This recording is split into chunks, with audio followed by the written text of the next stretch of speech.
should these kinds of plays be reviewable? Yes, they should. And everything I'm about to tell you, Mr. Sharp, is straight from my heart because I love this game. You love this game. I've covered it since 1974.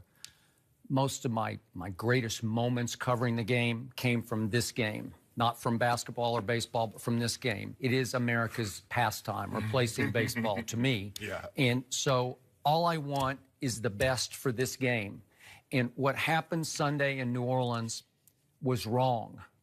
And it wrongly decided which team went to the Super Bowl. To me, New Orleans would be in the Super Bowl if the correct call had been made. If one flag had flown, we'd be having a different conversation right now. So for me to hear a lot of Hall of Famers, you, Eric Dickerson, just shrug and say, that's just football, it happens.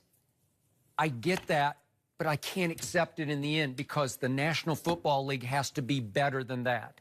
They have to find a way to fix what happened Sunday. And the only thing I know for sure is we have the technology in place. We have the highest definition from every angle. So it's not the problem it was in the 70s or the 80s when it was grainy, it was a little shaky, we didn't really have all the right angles, it was harder to call. Now we can get it right, but we have to take the time to get it right.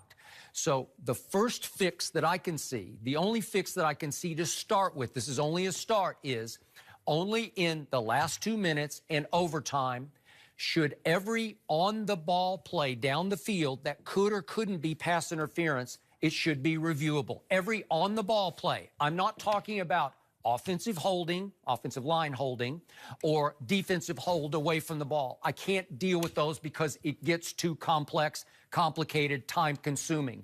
I'm talking about on the ball because the most drastic penalty in all of football by far is what? Pass interference in pro football because it's a spot foul. It can be a 70-yard penalty. It can be a 20-yard penalty, whereas in the game you often cover, college football, it's just a standard 15-yard penalty for pass interference, right?